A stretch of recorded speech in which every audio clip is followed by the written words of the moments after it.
Welcome back to Cocktails and Classics. This week we watched Clerks, 1994 film from Kevin Smith. Today's episode we have myself, Dylan, Cameron, Zach, Hi. and Ben. 37 dicks? I was expecting you to say, I'm not even supposed to be here today. Oh man, that would have been so much better. Redo it. Yeah, reintroduce me? No, you just have to say the line. He can you do the just rest say in the line, post. cut it. I'm not even supposed to be here today. There you go. He can. I'm Dylan leaving can all that fix- in there. Dylan can fix anything in post. That's all staying in there. All the awkward. Oh, the This is awkward. a better Oh line. shit! Redo it. Dylan can fix it, right? Fix it in post.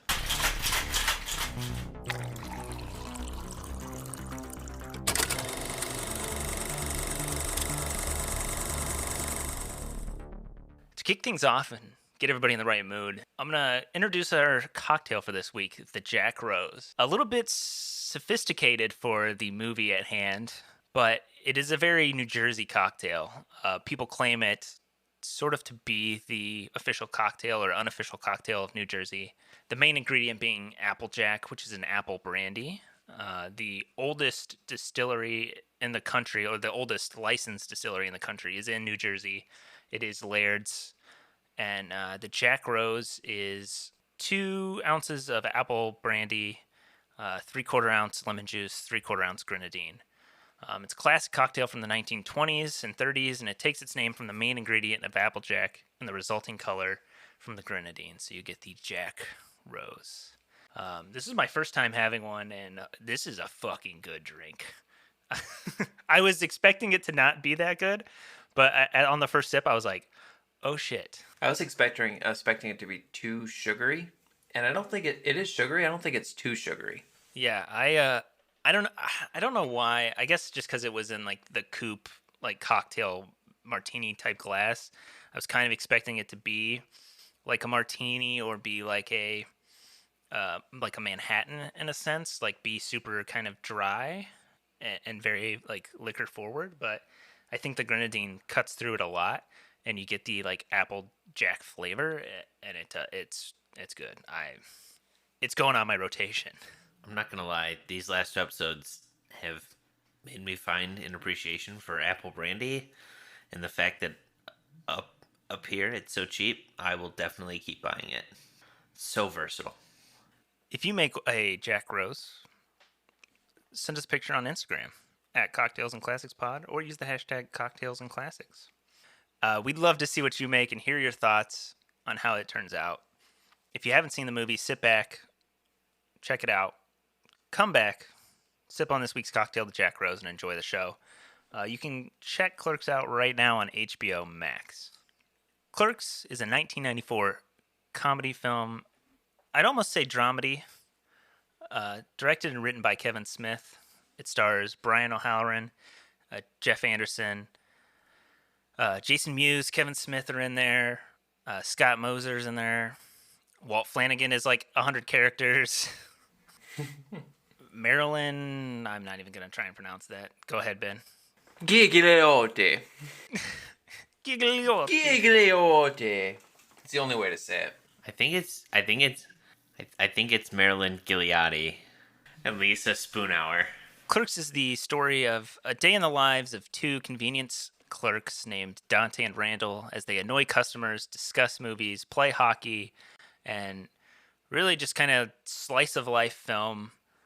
One of the early like slacker comedies, and Kevin Smith even kind of he does pay homage to those who came before him at the end of the film, who really inspired him and whose comedy films of the time are very like in the same vein. He says thank you to Spike Lee, who did She's Gotta Have It and Do the Right Thing and School Days before this. Richard Linklater, who did Slacker, Dazed and Confused. Hal Hartley, who I've never heard of. And Jim Jarmusch, who did Stranger Than Paradise and Coffee and Cigarettes, who led the way. And I'd say it's kind of like Kicking and Screaming from Noah Baumbach, if you've seen that film.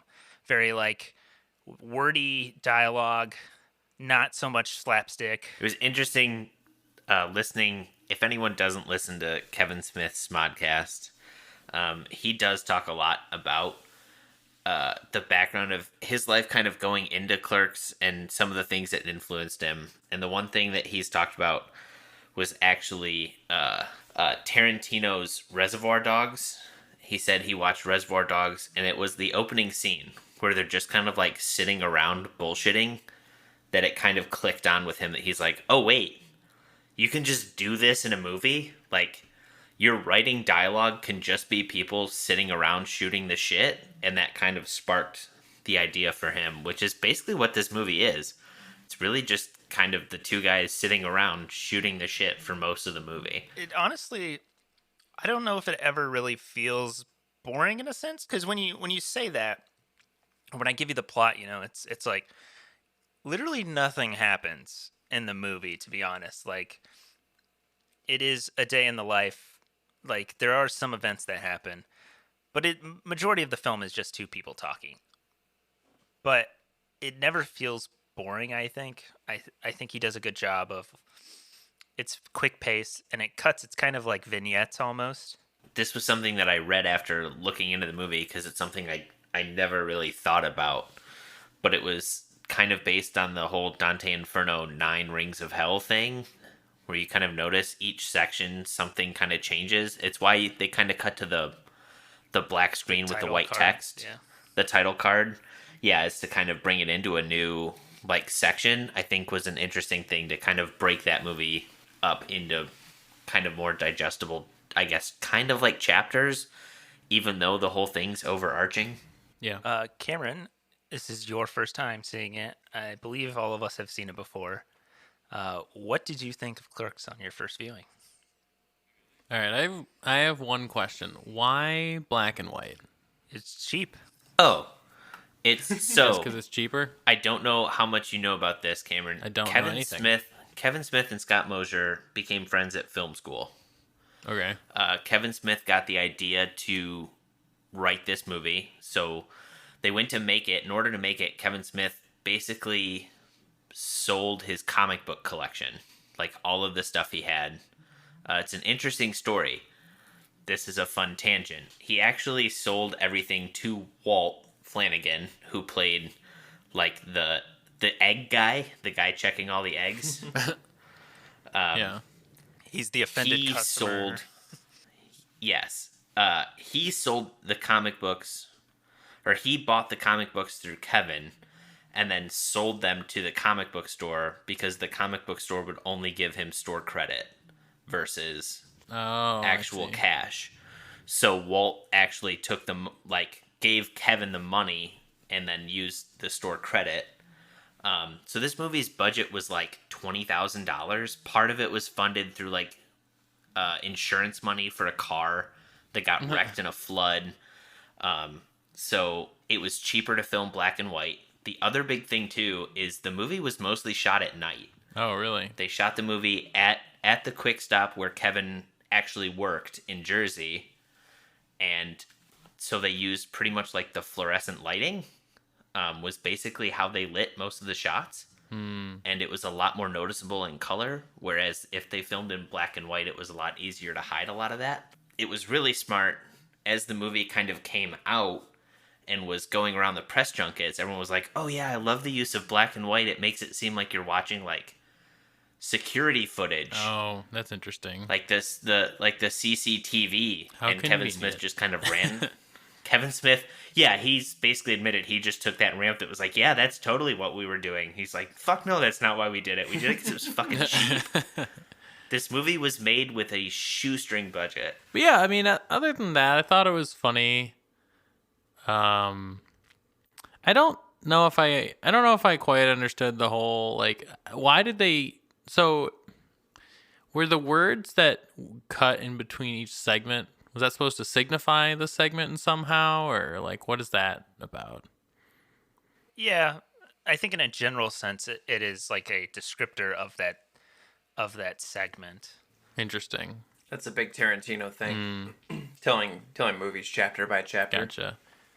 Yeah, I think it definitely got better as the movie went on. At first, I was a little bit bored with it, like when it first started, but then it kind of picked up, both in like story and also in like comedy, and I thought it was entertaining. I will say I think the big thing is when Randall shows up, things pick up. Yeah. When he Like, comes in, Randall's kind to of do that the- chaotic evil that Yeah. just like keeps shit moving from, like, keeps the story pacing. I don't know if and he's the movie chaotic moving evil. from I'd segment say to he's segment. almost chaotic neutral. Chaotic Well, neutral. okay, maybe chaotic neutral, but He's like just dancing the around Randall. and shit. I mean, I think he was definitely the funniest character, like, on there. He was the one that didn't care at all about a lot I feel of like stuff. he's also like as much as I feel like he's like the comic relief, he's also kind of like that voice to Dante, because he's always like, especially towards the end of the movie when Dante's like, "Oh, woe is me, like my life Yeah. sucks," and he's like, "Fuck you, like you don't have to be here, like you can quit, like you don't have to like go after both these girls, like Right. choose one, like Jesus." That is interesting that he's kind of the voice of reason, especially at the end where he's like, you don't have, like, you brought all of these problems onto yourself, and you're the only person that can actually do anything about it. And there's no real reason to sit here and cry about it. Yeah, and it's funny because he's the one who's actually kind of like, I know my job is kind of like a shit job, Yeah.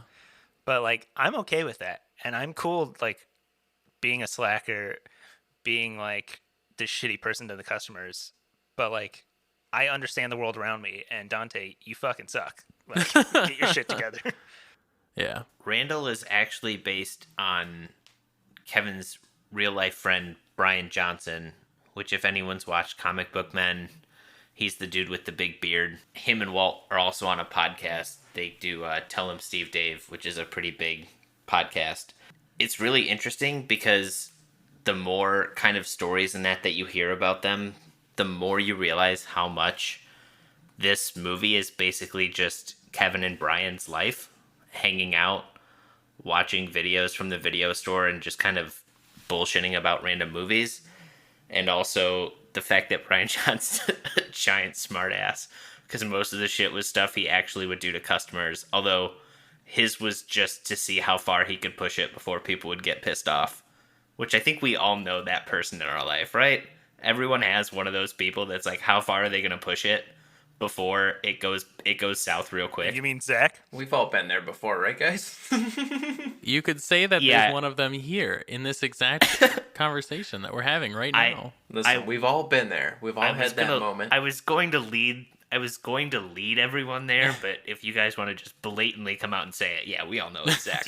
Do you feel a connection to Randall, Zach? I appreciate what Randall does. He's the catalyst for everything good in Dante's life, and probably a lot of good elsewhere outside of Dante's We life don't know too. that.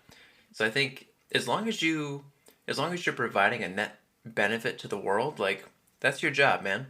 Figure out what sort of old ass textbook you want to read and follow, and who you need to tell you to be a good person or not. But at the end of the day, be a net positive to the world, and it's all good. Yeah, if you help some kids, you can tell an old lady to fuck off all you want. Net positive, man. Yeah, I don't appreciate your ruse, madam. Just trying to prove you weren't paying attention to me. I love this. I love that it's so dialogue heavy, which is like, in a vein, it's my style of comedy that I enjoy. I definitely I enjoy the dialogue and the witty, quick banter, and it gives a way to a lot of like great quotes and scenes. I guess we can get right into that. One of my favorites scene/quote is when the mom comes in with her child, and she's like, do you sell videotapes?" And Randall's like, "Oh yeah, what are you looking for?" He's like, "Oh, happy scrappy hero pup. Oh, 1 second, I'm on the phone with distribution right now." And it's like, "Oh I yeah, had this as my favorite quote.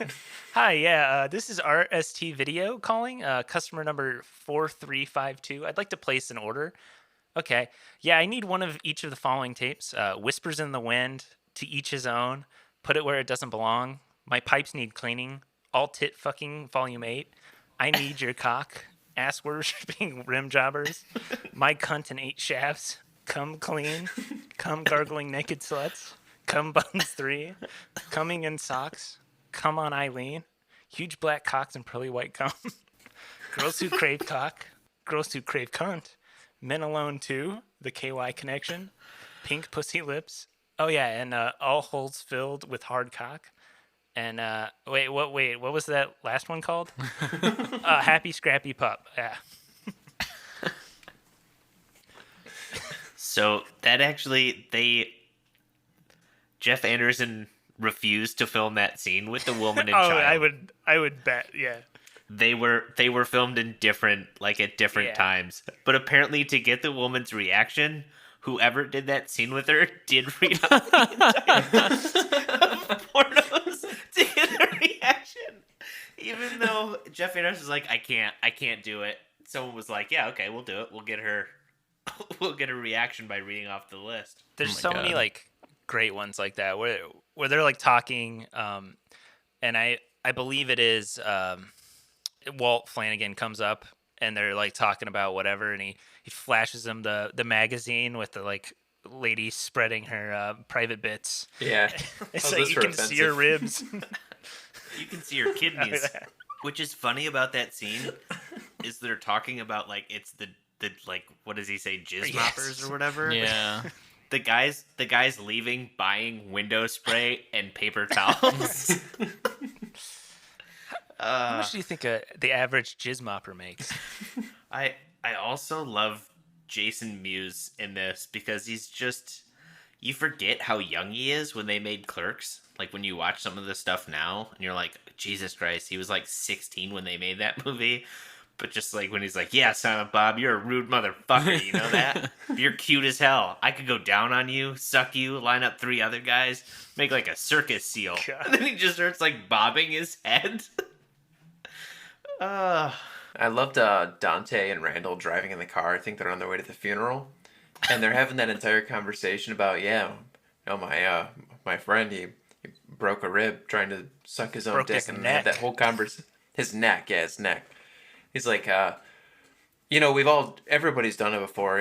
I'm just being honest, like everybody's done it. And then finally at the end, Dante breaks and he's like, yeah, I could never reach. Like, It's like, what? Well, what are you talking about? Well, and then later, you tried that? Didn't the detective lady? He was like, "Oh, this is the worst thing you've seen, right?" And she's like, "Nah, one time I got onto a scene with a kid who broke his neck trying to suck his own dick or something like that." And Randall just like shuts up. Oh, I will say, there are some jokes in here that haven't aged super well. I mean, yeah. It's usually around like it's to be expected language and or through any comedy. Yeah. How about the woman who had sex with the dead man? Caitlin. This is so weird. It went off the rails very quickly at the end. Like that's the climax of the movie is that event, really? Oh my god. Speaking of other great things, is Randall when he's got the takeout box in front of him and he's sitting with the Caitlin, who's the one whose announcement that she was marrying an Asian design major. How did everybody know that? And he's just like, hey, you and I have something in common. We both eat Chinese. Oh she just looks at him and goes, dick. And he goes, exactly. Cam, the quote we've all been waiting for here. Oh, I just wanted to get it in the way. The discussion about Star Wars. Return of the Jedi versus Empire Strikes Back. It's funny because when you said that and I responded with Empire, I had no idea that's exactly what he said. Yeah, I figured it was nice and vague enough to where like it would hit you once the movie started playing. Yeah. That is an interesting discussion. It's funny that a contractor came in and was like, they knew what they signed up for. If they died, they knew the risks. The independent contractors on the Death Star knew what they were getting into. He's like, I had a friend, I had a mob boss job. He said I could get it done in 2 days. I get double pay. I gave it to my friend, and they killed him. Dominic Bambino. Yeah. Contractors know you make your decision with what's in here and what's in here. Not with your wallet.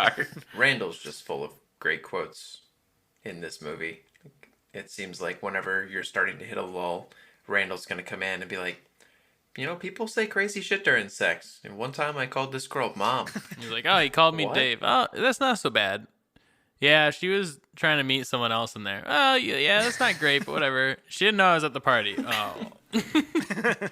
Oh, no. This job would be great if it wasn't for the fucking customers. It's just like, oh, Who pisses you off? I don't like, so-and-so. What about you? I don't like the customers. Which ones? All of them. but yeah, Randall, when he's like, just let me borrow your car. I want to rent a movie. You work in a video store. I work in a shitty video store. I want to go to a good video store so I can get a good movie.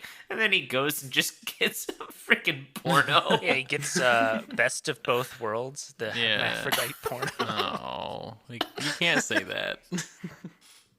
I don't think you're allowed to say that one anymore. I love that, You could say hermaphrodite. That's like a term. yeah, it's like a historic term. That's like a science term. I love that, like Dante, Dante like gets pissed at him, and Randall's like, should I bring over my like VCR so we can watch this? I got this for us to watch together. Yeah, I got this for both of us. And he just looks at him. I love the fact that Randall just constantly, even when they're sitting there and he's like, that seems to be the leitmotif in your life. Ever backing down. I don't back down. You always back down. You come in on your day off, you assume responsibility that isn't yours, you buckle like a belt. You know what the worst part is? The fact that I'm right about your buckling? I'm gonna miss the fucking game because you buckled. Will you shut up? That ain't happened. Oh, don't yell at me, pal. Sorry. See, there you go again. He just basically insults him to get him to apologize to prove his point that Dante's weak. When I'm sure you guys may have caught it, but the salsa shark, a nice Jaws reference in there. Chip goes in the salsa. Man goes in cage, cage goes into salsa. Sharks in our salsa. Our shark. Jay and Silent Bob aren't in this movie a ton. You mostly just catch glimpses of them. But there's a few Jay lines that are pretty funny. One of the more appropriate ones, he's talking to whoever that girl is. They're talking about his cousin. Oh, yeah. He's a heavy metal singer. Olaf. She's Olaf. Like, Olaf, From he Russia. speaks Russian. Olaf Moscow. metal. Jay's like, nah, he speaks some English, but he can't all speak it good like we do. Olaf, berserker. Would you like to making fuck berserker? Did he say making fuck? I love that bit. And then it like cuts back to them later, and he's like, "Would you like to suck my cock, berserker?" And that like William character's like, "Man, that's beautiful." I did not notice until this time watching the movie that that Scott Mosier plays Willem, who's also, if you guys have seen Mallrats, is played by Ethan Suplee, and he's the guy trying to look at the picture of the boat but can't see the boat. That's also Willem Black. It never dawned on me that those were supposed to be the same character before. Really? Yeah. Wow. Yeah. See, the things you get when you watch a movie for like, a couple of times, you start to pick things up in the View Askew-universe. Yeah, Jay and Silent Bob, like this kind of like starts like I don't want to call it a trope because obviously it's only within like the View Askew-universe, but like Jay being like the like super sexual person, but then he kind of has like a sense of what he's like the world around him, and then Silent Bob comes in with like his like 2 lines in the entire film, but they're always like super like thought provoking, like Very deep. yeah. It's super funny because, one, Kevin was never supposed to be in the movie. He had cast someone else as Silent Bob and got to the point basically where he's like, you know what? If I sink my life savings into something and it blows up and it's a giant disaster, I want to at least have something where I can point to myself and be like, see, I was in it. I did it. I did that thing. And the other thing is, the only reason he had that line, he was not supposed to talk in the movie, was because Jay could not remember it, and he kept fucking it up. So finally, Kevin was like, you know what? Fuck it, I'll say it. And it sparked the thing of, like, Silent Bob never talking, but when he opens his mouth, it's like this super deep, like, emotional response to everything. There's a million fine-looking women in the world, dude. But they don't all bring you lasagna at work. Most of them just cheat on you. I love Jay just before that Silent Bob quote. It's like, He's like, I don't know, dude. That Caitlyn chick's nice, but I've seen that Veronica girl doing shit for you all the time. I saw her rubbing your back. Fucking comes and brings you food. Didn't I see you changing your tire once? Hey, no, I jacked up the car. All she did was unloosen the nuts and put the tire on. I don't know. She does a lot for you. Yeah, she's my girlfriend. But he's like, yeah, we should hang out. We always get off at the same time. And Dante's just kind of like, no, I'm good. What, you too good? What about the best J line? Noich, noich, noich, smoking weed, doing coke, drinking beers. Which then continues in Jay and Silent Bob Strike Back. Yeah. Rolling fatty, smoking blunts. Who smokes the blunts? We smoke the blunts. $15, little man. Put that shit in my hand. It's Morris Day in the fucking time. It's just feel good, Just makes you feel good. More so a scene than a line, but the scene with the old Jewish guy who like comes in and wants to use the restroom. Oh, yeah. And he's like, oh, you got a restroom? You got a toilet in here? Well, it's for employees only. Yeah, well, I'm not as young as I used to be. He's like, oh, what kind of toilet paper you got back there? Rough? Can I have some of that toilet paper? I see you have the nice toilet paper back The there. white kind. Oh. I didn't ask what color it was. I want to know is it the rough stuff or the soft stuff? It's like, The rough stuff's gonna root my hemorrhoids. Can I have something to read? I like to read something. Yeah, what do you want? One of those magazines back porn. there. The porno mags? They Yeah. have like the best- cartoons. They have the best cartoons. they draw the biggest But not titties that you ever Titties so seen. big. But not that one. The one behind it. They got bigger titties in there. It's just so funny because And then he fucking like, you don't dies. see him for like another 10, 20 minutes in the film. And then, yeah. I totally forgot about it. Well, you just kind of assume that he leaves. Like that's the Yeah. thing is like you know Yeah. when you're watching a movie, you're just like, oh yeah, he You don't just see him for a left. while. You don't see that character again Ever. for like You 40 don't really minutes. see him again ever. The next time you see him, he's under a sheet yeah. with an erection. You still see the erection though. Yeah. Yeah. Cuz right after that scene is when he went to go Yeah. play hockey. I love, in relation to that, when after Caitlyn has sex with the dead body, and they're like, oh, Why didn't she turn the lights on? Why did not? Why It doesn't did she work. not The turn lights don't come on after They were broken. 5:14. Oh yeah, I Didn't forgot work. about that part. Yeah. 540 something. You're like, oh, for some reason every The day at lights turn- 5:14 the lights don't work and the owner doesn't want to have the electrician fix it because the At electrician the owes him video money. store, he has a late charge at the video store, which is hilarious if you think about the thing that Randall says earlier in the movie, which is some dudes tried to not pay the late fee because he said the video store was closed for 2 hours yesterday, so I just tore up his membership instead. So it's pretty obvious that the dude probably was there to pay on time. The electrician might have just paid on time, and Randall just fucked it up, and now the dude won't pay to get the bathroom fixed. I mean, obviously, the other one is the 37 dicks. That is the... Oh, I mean, I how love the conversation about the 36 dicks when they're trying to tally him up, and he's like, "Well, no, does that include me?" He's like, "Nope, okay, I'm 37." Yeah. How many guys have you slept with? Only 3. Oh. Wait, how do you know he likes to snowball? Well, I sucked his dick. The You didn't- snowballing story, my god. You didn't mention him. Well, no, but I never had sex because with I never had sex with him. We just fooled around a little. Well, how many guys have you? How many dicks have you sucked? Something like 36. something like I like 36. how she something like 36, not 36, something like. And then when Dante goes, wait, something like 36, does that include me? 37. I'm 37. 37 dicks. My girlfriend sucked 37 dicks in a row. In a row. And then, like, when she's leaving, like, they're like argued and she's leaving. He's like, hey, try not to suck any dick on the way to the parking lot. And that random dude just starts going The after her. random guy just starts kind of like walking after her. Hey, get back here. So this week's podcast is brought to you by Surfside Sips. They make high-impact glass straws. They're a family-owned company. And what's better than saving the turts, you know? The turds. The turds. You know, I'm one of those people who hates using paper straws. Paper straws fucking Paper straws suck. I They are love the worst what solution. they do.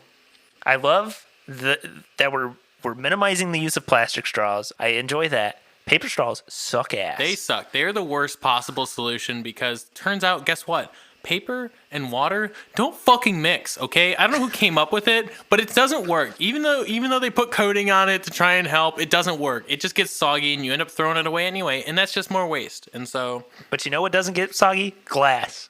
yeah. Glass straws from Surfside Sips. And if you want to get some glass straws from Surfside Sips, you can use coupon code cocktails and classics spelled out. That's cocktails AND classics for 20% off your order. And if you're looking for a business to support during this time, seems like a good idea. Today's episode is brought to you by Audible. Audible is the leading provider of spoken word entertainment and audiobooks, ranging from bestsellers to celebrity memoirs, news, business, and self-development. But essentially what it is every month you get 1 credit to pick any title, plus 2 Audible originals from their monthly selection. So, Dylan and Zach, what are your experiences with Audible? So, working from home nowadays, I recently used Audible to rip through one of my favorite book series. It's always great to go back and revisit some of your favorites.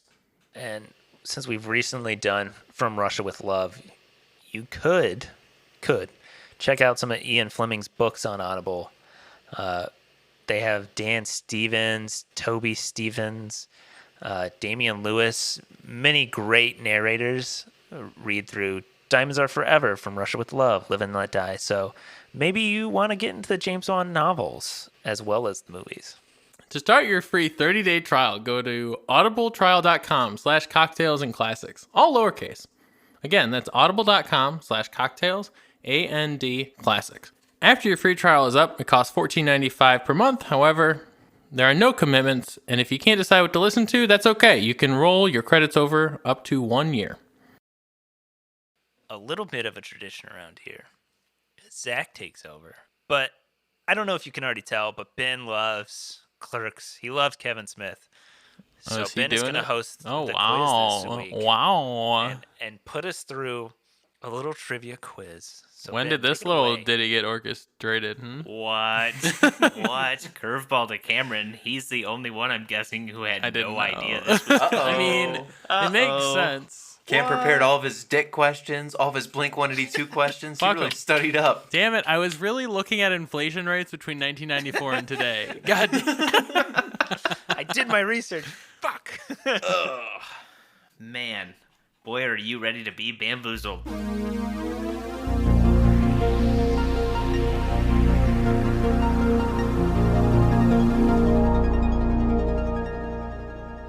In 1994, the U.S. dollar was worth $1. What is that dollar worth today? $1. Is it A, $1, B, $2, Or C, $1. or C, $3? It's worth $1. Question 1. In the scene when Dante talks about how eerie it is that all of the prices in the store end in a 9, how many items in that Oh shot my god. are actually priced at a number ending in 9? I noticed this. Nice. I noticed this. Nice. Is it A, 0, B, 5, or C, 10? I think the answer is A, 0. I saw a bunch of 95s in the back of that scene, which I noticed, which I thought was pretty funny, but I did not remember seeing a single 99. So I'm going to go with 0. I didn't say 99. Oh, sorry. I said Well, ending in 9. Ending in 9. Oh, okay. Ending in 9. So there might be something, but I'm going to go with 0. What was it? 0, 5, 10? 0, 5, or 10. Okay. Do you know, Zach? I feel like I saw A99. Like, I feel like I saw something .99. But I thought it was just one of them. So now I'm questioning whether I saw that or not. I guess I'll go with 5. Because I think I saw 1. And that wasn't an option. So I'll go with B, 5. I don't want to say it's 10. Cameron and Zach kind of feel like sure of themselves in a sense.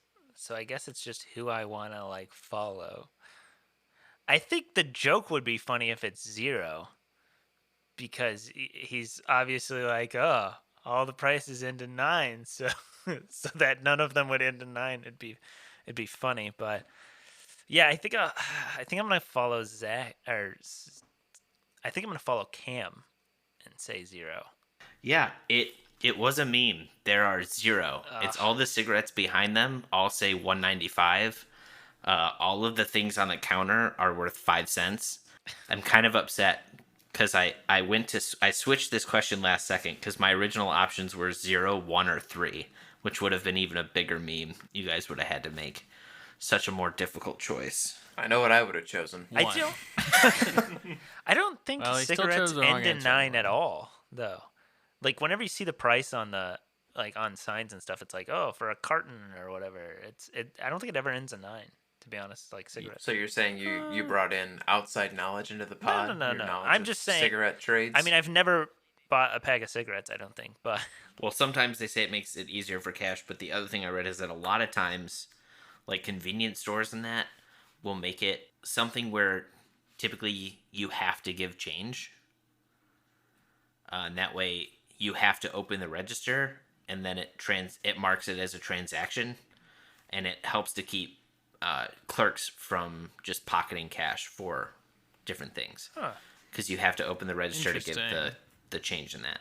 So yeah, it's kind of interesting. the more you know. All right, this one requires a little bit of knowledge about more of the Viewsk universe. Sorry, Cameron, but you can kind of take a guess at it. So, how many actors from Clerks went on to also appear in Clerks 2?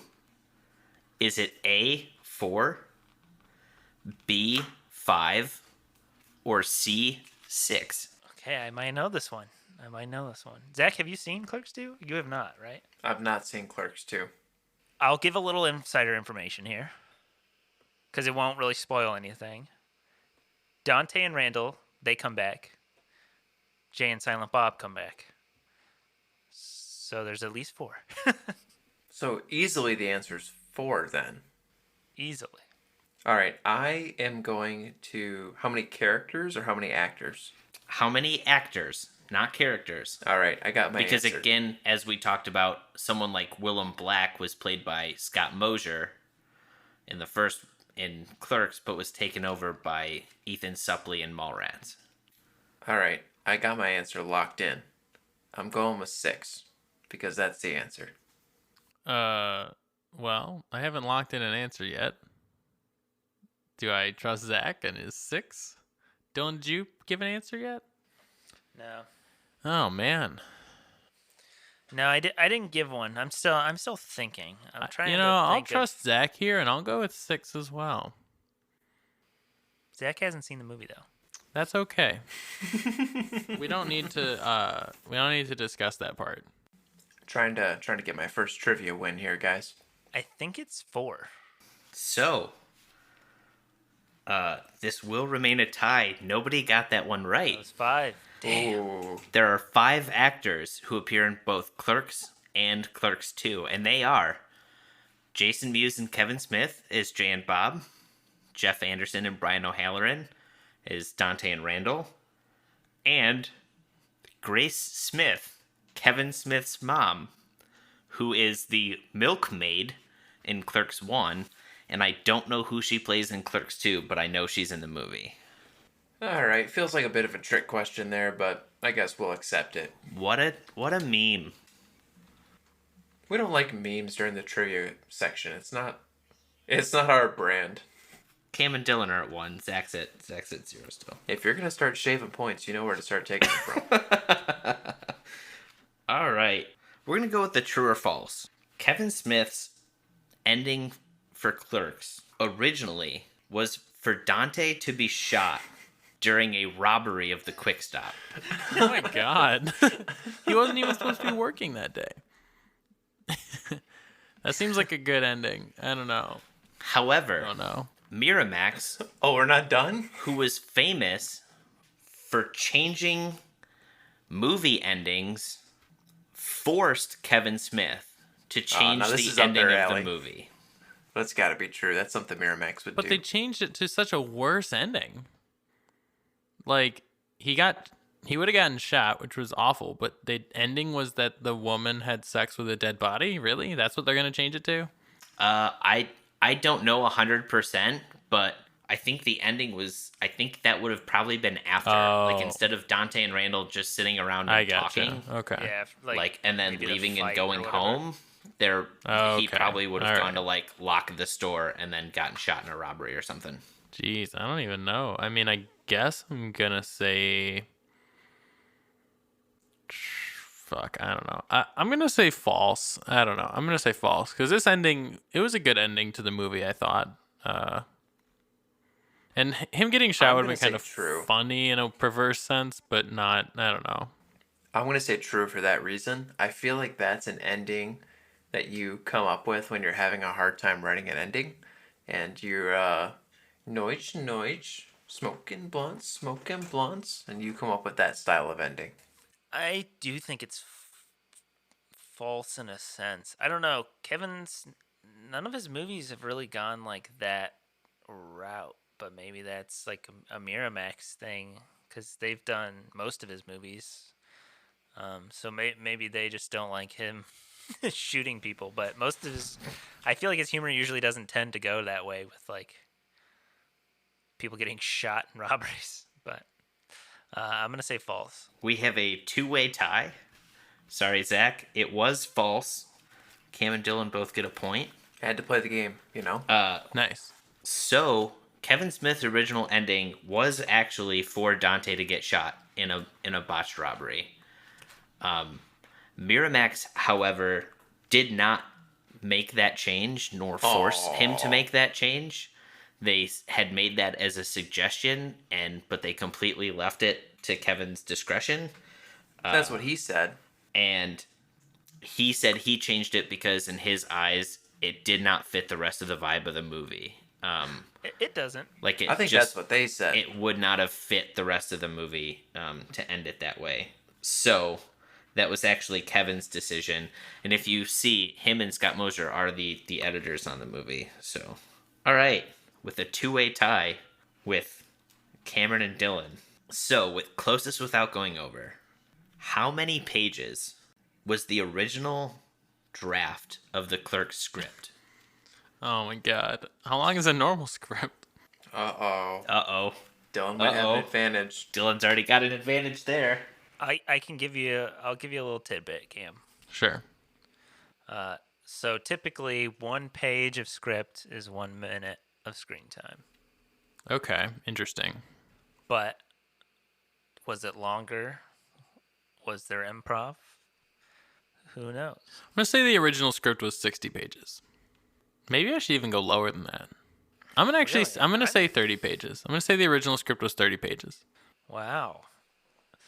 I don't know. I could imagine they made so much bullshit up on the fly where they're like, "Oh, that'd be kind of neat. Let's do that." I'm gonna say like 75. I think most was actually like written out. I don't think this was one where it was like heavily improv. All right. So, Now, I know the answer. oh, do you, Zach? Do you want to give the answer? I do.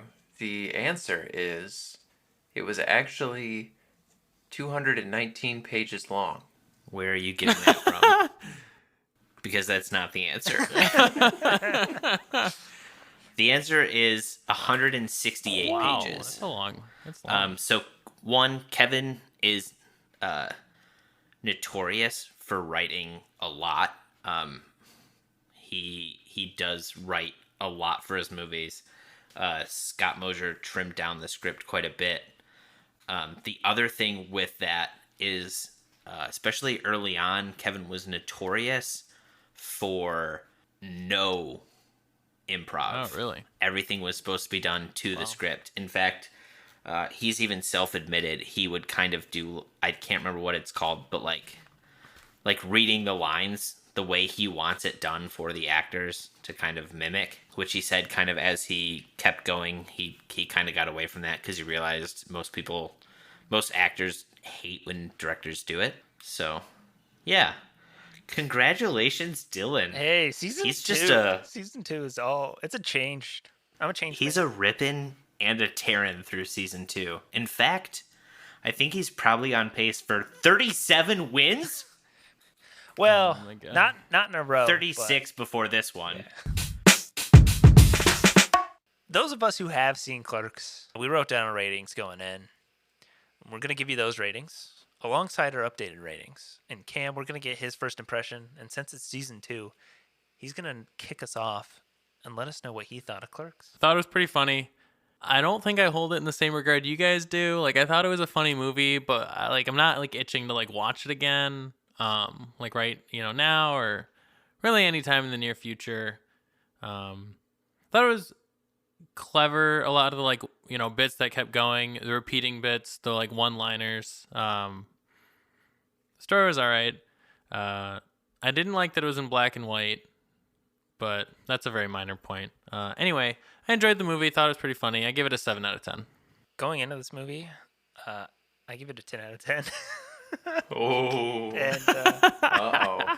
I'm going to keep it there. I'm not surprised. Because I fucking love this movie. It is, in my opinion, the ultimate like slacker comedy, and I think it takes from some of these movies before it, like the influences of like Spike Lee, Richard Linklater, Jim Jarmusch, and I think this movie does a great job, and it's definitely in my humor style. I love the witty banter, the quick wit, but I think Clerks does a great job of just it being two people and very character driven, very funny. I like the black and white. I love seeing what Kevin Smith has done with what amount of money he has. As somebody who does film, I think it's very impressive that you don't have the money and you can still write something that's amazing. Like this movie went to Sundance, it went to Cannes. Long story short, I love this movie. I feel like I've been going on for a while here. I agree with a lot of the things Dylan said. I think there's a lot of good insight in there.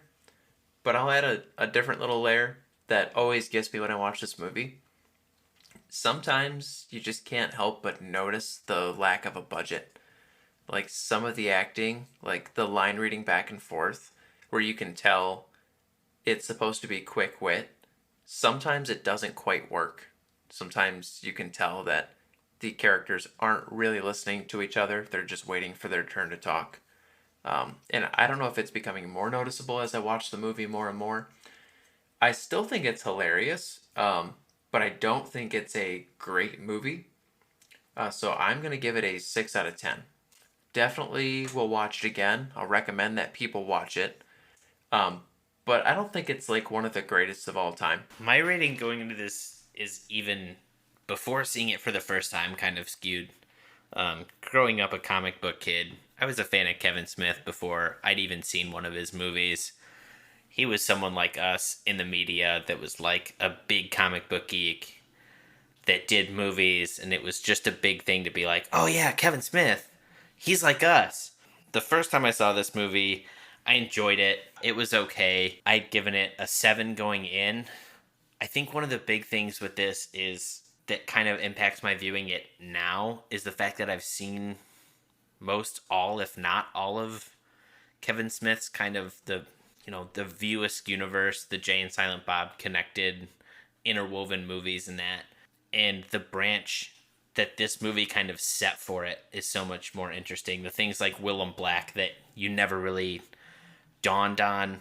I will say I was also swayed listening to Kevin and Scott Mosier talk about this movie, or listening to like Tell 'Em Steve-Dave and who Kevin's friends were and their kind of influence, and more so amazed at how he took that influence. It would be like someone who hung out in our friend group wrote a movie about hanging out in our friend group and then actually got the money together to somehow make it and do it and it be just funny and hugely successful. It's cool. And the other thing I think that kind of skews me on it is the fact that none of them are really big-headed about it. Kevin Smith now looks and is like, you guys have the technology I had to spend thousands of dollars to get to make this movie. You guys have in a phone. And the fact that he pushes so much for independent creation and all that kind of stuff kind of sways me a bit. But I bumped this movie from a 7 to a 9. I enjoyed it more this time around. Like I said, catching all the little Easter egg stuff. Even some more of the quick-witted dialogue that I love. Randall's just ability to be a smartass and turn like anything that's said into a weapon against you is fantastic. Just the fact that you don't feel bored watching a movie that's just kind of sitting around. It's honestly like hanging out with your friends, and it's just fun. If you enjoyed this, don't forget to rate and subscribe. Check out our Instagram at Cocktails and Classics Pod. Use the hashtag Cocktails and Classics to send your movie and drink recommendations. Or don't. Share us with your friends. It's really up to you. Rate us on Apple. You don't have to rate us. Just leave us be. Follow us on Spotify. Subscribe on Apple. If you Google. want. And share us with your friends. And as always, watch responsibly. Maybe.